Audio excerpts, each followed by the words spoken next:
अस्सलाम वालेकुम, नमस्कार, सत श्री अकाल एंड गुड इवनिंग। मैं हूँ अर्ज़ू काज़मी और हमारे साथ हैं वसीम अल्ताफ़ साहब। बहुत शुक्रिया सर कि आज आप आए, थैंक यू सो मच। बहुत मेहरबानी और की आप किया। सर सबसे पहले तो आज हम बसंत की बात करेंगे। वैसे तो आज कहा ये जा रहा है कि जी 6 से लेकर 8 तारीख तक जो है सिर्फ लाहौर में बसंत मनाई जा रही है। अभी तक कुछ लोग जख्मी हुए हैं, एक आध की मैंने सुना है कि एक आदमी जो की जान भी गई है, लेकिन बहरहाल उस तरह की डोर के ऊपर तो पंजाब गवर्नमेंट कंट्रोल नहीं कर पाई। लेकिन सर क्या लग रहा है 25 साल के बाद बसंत है और बहुत लोग वहां लाहौर पहुंचे हैं, तो ये बसंत सिर्फ लाहौर में ही क्यों है, बाकी पंजाब में क्यों नहीं? देखिए, लाहौर में बसंत मनाने की जो ट्रेडिशन है ना, वो बहुत पुरानी है। ये मुगलों के दौर से शुरू हुई थी, अकबर बादशाह के दौर से शुरू हुई थी। और उसके बाद फिर जब सिखों का दौर आया तो उसमें भी ये फेस्टिवल मनाया जाता रहा। ये एक स्प्रिंग सीजन का एक फेस्टिवल होता है जिसे कि मनाया जाता है। और बड़ी ये इसमें चीज़ें शामिल हो जाती हैं। इसमें आप पतंगे उड़ाते हैं, फिर इसकी एक ख़ास कल्चरल सिग्निफिकेंस है। एक बहुत बड़ी इकोनॉमिक एक्टिविटी है। और इसके साथ और बहुत सी चीज़ें शामिल हो जाती हैं ना। फिर इसमें अब डांस भी शामिल हो गया, इसमें म्यूज़िक शामिल हो गया, इसमें आप अच्छे-अच्छे कपड़े पहनते हैं, फिर काइट फाइटिंग होती है, नाइट काइट फ्लाइंग होती है, और बड़ा हल्ला-गुल्ला होता है, नए-नए मज़े-मज़े के लोग खाने खाते हैं। तो पूरा एक एक्स्ट्रावेगेंजा है ये। इसमें सिर्फ काइट फ्लाइंग नहीं है, बल्कि पूरा एक कल्चरल इवेंट है ये। और ये बड़ी पुरानी ट्रेडिशंस हैं इसकी। और लाहौर शहर, आपको पता है कि शुमाली हिंदुस्तान का एक बहुत बड़ा एक कल्चरल सेंटर था, और बड़े पुराने दौर से ये ट्रेडिशन यहाँ पे एस्टेब्लिश हुई है। दूसरे शहरों में भी है, पंजाब, सेंट्रल पंजाब में, लेकिन वहाँ पे ये इतनी एस्टेब्लिश हो नहीं सकी। वहाँ पे भी लोग मनाते हैं बसंत, गुजरांवाला में, सियालकोट में, फैसलाबाद में बसंत मनाते हैं, लेकिन वो लाहौर वाली बात कहीं नहीं है।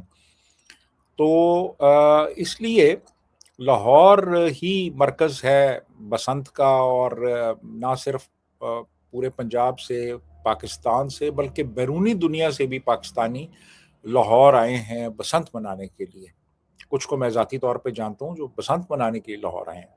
जी आरज़ू। लेकिन सर ये रोक क्यों दी गई थी? ऐसा क्या हुआ था कि बसंत जो है वो मनानी बंद कर दी गई थी? कई बार कहा जाता है कि जी डोर ऐसी हैं जिससे लोगों के गले कट रहे हैं और लोग ही जाने जा रही हैं, जख्मी हो रहे हैं, ये बात भी है। लेकिन साथ ही साथ ये कहना कि जी ये तो हमारे कल्चर का हिस्सा नहीं है, इस किस्म की बातें भी हम सुनते रहे हैं। तो आपके ख्याल से बसंत जो है उसको मनाते से रोक क्यों दिया गया था? ये 2005 में मनाई गई आखिरी दफ़ा। और फिर ये हुआ कि एक्चुअली कुछ हादसात हुए। डोर जो है लोगों के गले पे फिरी, जिससे कुछ अमवात हुई। फिर छतों के ऊपर जब लोग पतंग उड़ाते थे तो बेहतियाती हुई और लोग गिरे और एक्सीडेंट्स हुए, कुछ लोगों की हलाकतें हुई, लड़ाई झगड़े हुए। तो वो जो ख़ास तौर पे जो वो स्टील की डोर इस्तेमाल की जाती है ना, वो बड़ी ख़तरनाक है। इसी तरह फिर बसंत पे कुछ छतों से लोग गिरे, आपस में लड़ाई झगड़े हुए, तो इस वजह से उन्होंने कहा कि जी ये आपकी जो सेफ्टी है उसके लिए हेजर्ड है ये, तो इसलिए इसको बंद कर दिया जाए। तो 2005 में आखिरी दफ़ा हुई, फिर ये बंद कर दी गई। फिर एक तो हुकूमत की तरफ से बंद की गई, फिर 8-9 में दोबारा से बसंत मनाने का कुछ सिलसिला शुरू हुआ, तो कोर्ट्स ने उस पे पाबंदी लगा दी, इन्हीं चीज़ों को प्रिटेक्स्ट बना के। अब ये कोई बात नहीं है, आप हादसात का सद्देबाब करें, बजाय इसके कि आप एक कल्चरल इवेंट ही आप बैन कर दें। ये नहीं होना चाहिए था।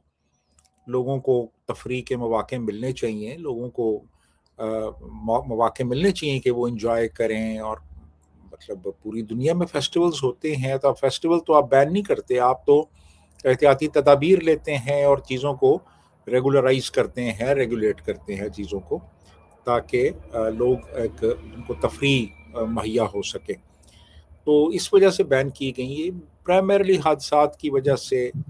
और जो एक्सीडेंट्स हुए इस वजह से उसको बैन किया गया था। जी सर वैसे तो कहा गया कि जी कोई भी जो पतंग उड़ा रहे हैं लोग पतंग के ऊपर किसी सियासी या गैर सियासी किसी किस्म की पॉलिटिकल या नॉन पॉलिटिकल फिगर की फोटो नहीं होनी चाहिए। ये शायद इन्होंने इमरान खान के लिए एहतियातन कहा होगा कि ऐसा ना हो कि पीटीआई वाले इमरान खान की फोटो लगा के पतंग उड़ानी शुरू कर दें। ये तो कह दिया, लेकिन जगह जगह साइन बोर्ड लगाए गए हैं, जगह जगह पे स्क्रीन लगे हैं जिसपे पंजाब की चीफ मिनिस्टर जो है उनको मुसलसल दिखाया जा रहा है। तो ये पब्लिक जो टैक्स पे करती है उसके पैसे से ही अपनी पब्लिसिटी जो ये करने का एक रिवाज है हमारे हमेशा से, सिर्फ मरियम नवाज की बात नहीं है, जिसको भी देखें तो वो अपने आप को दिखाने की कोशिशें कर रहे होते हैं। ये कहाँ तक सही है आपके ख्याल से? क्या ऐसा होना चाहिए था? और अगर ऐसा हो रहा है तो फिर हर पॉलिटिकल पार्टी के लोगों को परमिशन होनी चाहिए थी कि वो कुछ भी बैनर पोस्टर लगाएं।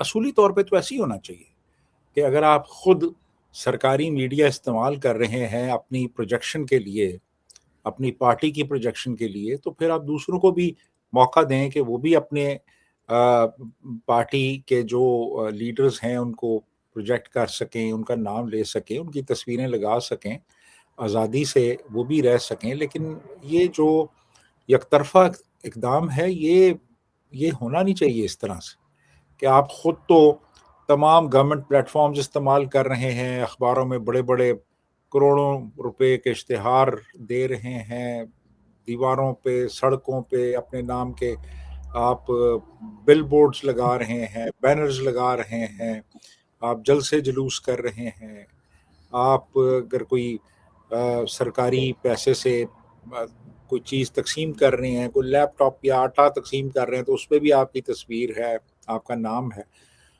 तो दूसरों को भी मौका दें कि दूसरे भी ये सब कर सकें, लेकिन उन्होंने ऐसे नहीं किया। उन्होंने मुकम्मल पाबंदी लगा दी और इस तरह के कुछ रूल्स बनाए कि कोई दूसरा अपनी प्रोजेक्शन कर ना सके। तो पर्सनली तो मैं समझता हूँ कि ऐसा नहीं होना चाहिए, हर एक को इक्वल अपॉर्चुनिटी मिलनी चाहिए, और अगर आप दूसरों को ये मौका नहीं देना चाहते तो फिर आप खुद भी इस मौके से फ़ायदा ना उठाएं। जी आरज़ू। बिल्कुल ऐसा ही है, लेकिन भारत सर हर जगह कहीं ना कहीं जो भी पार्टी पावर में होती है वो दूसरे को नीचा दिखाने की जरूर कोशिश करती है, चाहे वो इमरान खान की पार्टी जिस वक्त थी तब भी ऐसे कुछ होता हुआ दिखाई देता था। लेकिन इसी टॉपिक के लास्ट में मैं ये जरूर कहूंगी कि जो फवाद चौधरी साहब है उनकी एक ट्वीट मेरे सामने आई और उन्होंने कहा कि जी अच्छी थी, अच्छा हुआ बसंत मनाई गई है, लेकिन कुछ सालों पहले उन्होंने जनरल परवेज मुशर्रफ को याद किया कि उनके जमाने में जो बसंत हुई थी तो पड़ोसी मुल्क यानी कि भारत से भी लोग आए थे। तो उनका ख्याल है कि बाद में कुछ साल बाद भी दोबारा इस तरह का सिलसिला शुरू हो जाना चाहिए। आपको लगता है कि कभी ऐसा कोई सिलसिला शुरू होगा कि यहाँ बसंत मनाई जा रही है तो भारत से भी मेहमान आ रहे हैं? जी हाँ, 2005 में जो बसंत मनाई गई थी ना परवेज मुशर्रफ के दौर में, उसमें इंडिया से बहुत लोग आए थे और लाहौर में बसंत मनाई गई थी। यानी लाहौर की जो बसंत है वो पूरे पंजाब में, यानी इंडियन पंजाब और पाकिस्तानी पंजाब, उन सब में जो सबसे ज़्यादा पुररौनक और पुरजोश एक बसंत मनाई जाती है वो लाहौर ही में है। तो इंडियन पंजाब से लोग आए थे। अच्छा, इस वक्त हमारे जो ताल्लुकात हैं उनमें डेडलॉक सिर्फ इंडिया के हवाले से नहीं है, अफगानिस्तान के हवाले से भी है, ईरान के हवाले से भी है। हमारे अपने मुल्क के अंदर जो नाराज़ मुख्तलिफ सेगमेंट्स हैं उनसे भी कोई बातचीत नहीं हो रही है। ये बलोच देख लें, डेडलॉक है मुकम्मल तौर पे। तो ये जो पॉलिसी है ना कि डेडलॉक की, ये बहुत ही एक इमेच्योर एक पॉलिसी है। बातचीत जारी रहनी चाहिए, बातचीत को रुकना नहीं चाहिए। आप बातचीत तो जारी रखें ना। तो आपने तो किसी के साथ भी इस वक्त बातचीत जारी नहीं रखी, सबके साथ आपने कता तल्लक किया हुआ है। तो ये सिलसिला ठीक नहीं है, ये मुल्क के मफाद में नहीं है। मुल्क के मफाद में ये है कि आप अपने हमसायों से बातचीत करें, बातचीत ही से मामलात हल होते हैं, और हर मसला ताकत से और हथियारों के इस्तेमाल से हल नहीं होता। अब कितने अरसे से इस हथियारों का इस्तेमाल कर रहे हैं अपने मुल्क के अंदर, मसला तो हल नहीं हुआ।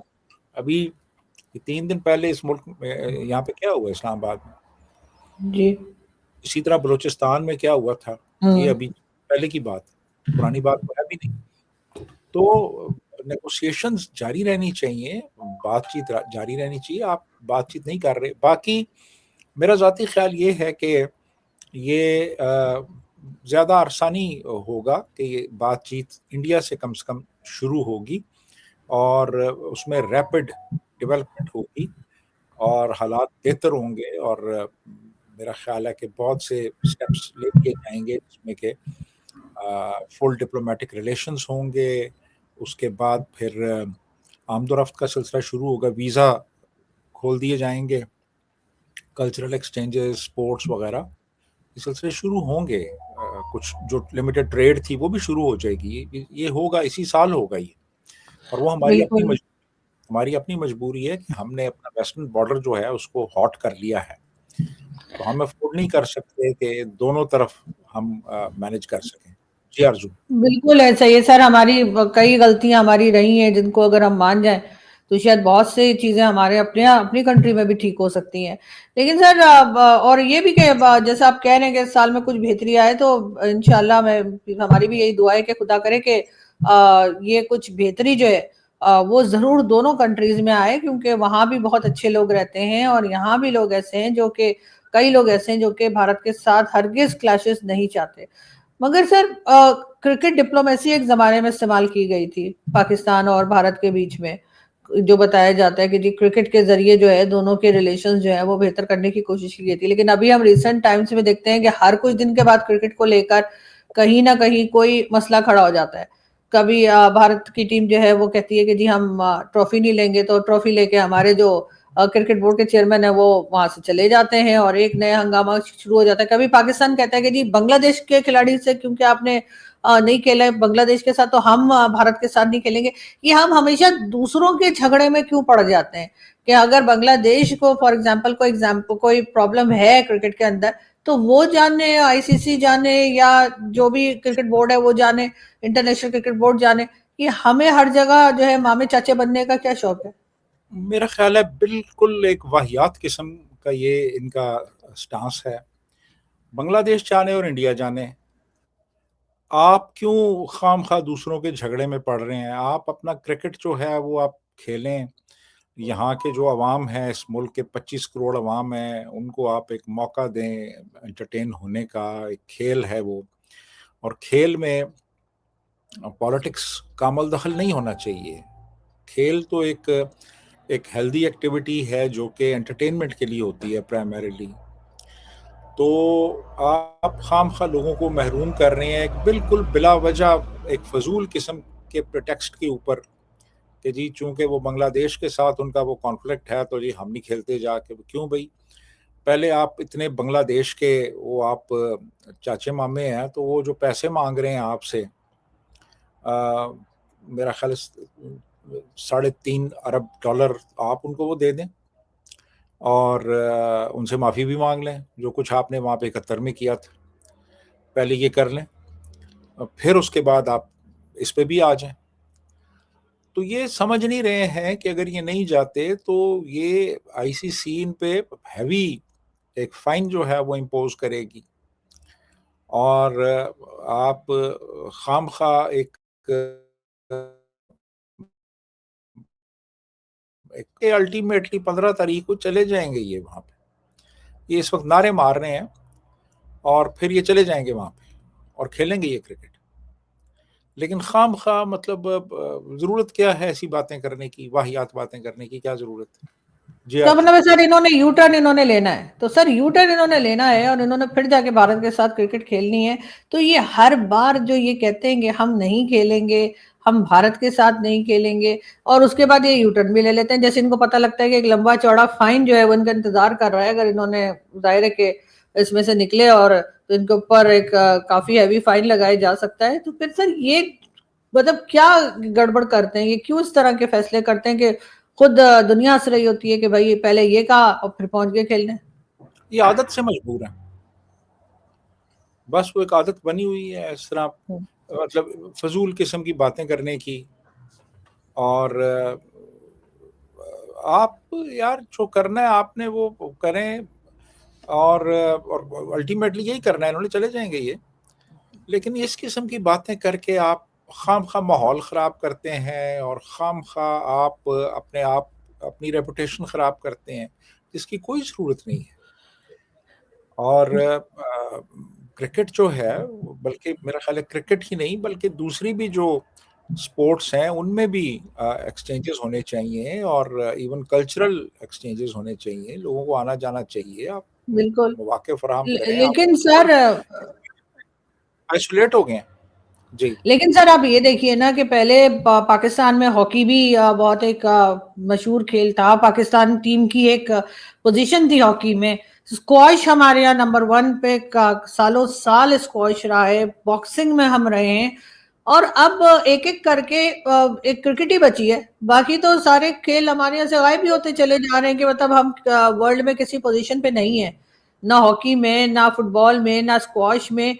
अब एक ले देकर जो है वो क्रिकेट बची है। उसके अंदर आपको नहीं लगता कि अब इन्होंने बहुत ज्यादा पॉलिटिक्स डाल दी है? अपनी मर्जी के प्लेयर्स आएंगे, चाहे वो परफॉर्म करें ना करें। अभी से जो क्रिकेट एक्सपर्ट्स हैं, चाहे वो पाकिस्तान के हो या दुनिया में कहीं के हो, वो कह रहे पाकिस्तान की टीम बहुत ही कमजोर है, भारत ऐसे के ही है। सामने तो टिक ही नहीं पाएंगे ये। देखिए ना, जब आप हर मैदान में पॉलिटिक्स ले आए, हर इदारे में पॉलिटिक्स ले आए, तो फिर तो वो इदारा तबाह हो जाता है ना। क्योंकि फिर प्रायोरिटीज कुछ और हो जाती हैं, फिर कंसिडरेशंस कुछ और होती हैं। तो जब पॉलिटिक्स आ जाएगी, खेल में आए या किसी इदारे में आए, तो वो तो तबाह हो जाता है वो। और यही हमें खेल में लग रहा है कि हम हॉकी में भी पॉलिटिक्स ले आए, स्क्वाश में भी ले आए, दोनों खेल तबाह हो गए हमारे। हाँ, हम वर्ल्ड चैंपियन थे हॉकी में, स्क्वाश में हमारे यहाँ वर्ल्ड चैंपियन रहे हैं जहांगीर खान। आप देख लें, कभी हारे ही नहीं वो। हम्म। तो अब वो कहाँ गए? वो जहांगीर खान भी कोई नहीं आ रहा। और हॉकी में हम यानी वर्ल्ड चैंपियन रहे, हॉकी भी गई, खत्म हम्म। हो गई। और अब क्रिकेट में कुछ थोड़ी बहुत जान रह गई थी, अब क्रिकेट को भी हम उसी नहज पे लेके जा रहे हैं। तो कल को क्रिकेट का भी नामो निशान मिट जाएगा अगर आपने इस किस्म की हरकतें की। क्रिकेट में भी आप पॉलिटिक्स ले आए, क्रिकेट में भी अपनी पसंद के खिलाड़ी आपने लाना शुरू कर दिए। तो ये दो चीज़ें जो होती हैं ना, जब मज़हब ले आए ना किसी इदारे में हम्म। और सियासत ले आए, तो वो इदारा तबाह हो जाता है। तो तो क्रिकेट बिल्कुल आ गई, ऐसा क्रिकेट ही में है सर। लेकिन सर वही पहले जैसे आपने जहांगीर खान साहब का नाम लिया, जानशेर खान साहब एक थे, उनका बहुत नाम था उनके बाद। लेकिन अब क्रिकेट ही बची है थोड़ी बहुत। लेकिन बार बार हम यही देखते हैं कि कभी तो कुछ साल पहले तो फौज के हवाले कर दिया गया था कि वो क्रिकेट सिखाएंगे। तो वो पत्थर वत्थर उठाते हुए फोटोज आती थी हमारे खिलाड़ियों की कि पत्थर उठा रहे हैं पता नहीं कहीं पहाड़ पे। तो सब हंसते थे कि भाई फौज इनको क्या क्या सिखाएगी। और उसके बाद जो है वो बहुत ही बुरी तरह से हारे थे। उसके बाद जो मैच हुआ था, आई स्टिल रिमेम्बर, कि बहुत ही बुरी तरह से पाकिस्तान की टीम हारी थी। तो यहाँ पर भी आपको क्या लग रहा है कि पर्ची सिस्टम चल रहा है कि आप मेरा टैलेंट ख्याल के बजाय या मेरिट के बजाय इधर उधर से कह सुनकर खिलाड़ियों को रखा जा रहा है? मेरा ख्याल है वो क्रिकेट सीखने गए थे, वो सियासत सीख के आ गए हम्म, ऐसा ही है। और हार गए बड़ी बुरी तरह। बहुत बुरी तरह हारे थे। तो हर काम जो होता है ना, वो हर किसी के पास का रोग नहीं होता। हम्म। आप उनसे जाके सीखें जो एक्सपर्ट हैं इस चीज़ के। आप हर किसी से सीखने चल पड़ते हैं।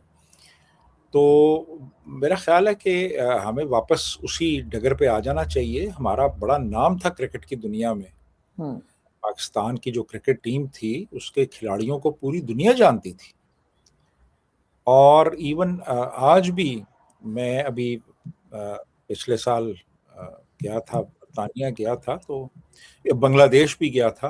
हम्म। तो वहाँ पे जो लोग पाकिस्तान को जानते हैं ना, वो हमारे खिलाड़ियों की वजह से जानते हैं बिल्कुल। कि जी ये पाकिस्तान का ये खिलाड़ी है। हाँ। जैसे हम्म। आप देखें कि जो अर्जेंटाइन का वो फुटबॉल का खिलाड़ी था, हम्म। हम्म। उसको दुनिया अर्जेंटाइन को उसके नाम से जानती थी। बिल्कुल। तो मेरा ख्याल है कि कोशिश करनी चाहिए इनको कि थोड़ा-सा रैशनल हो जाएँ ये और सियासत में ना पड़ें, क्रिकेट को क्रिकेट रहने दें, उसको सियासत का गढ़ ना बनाएँ।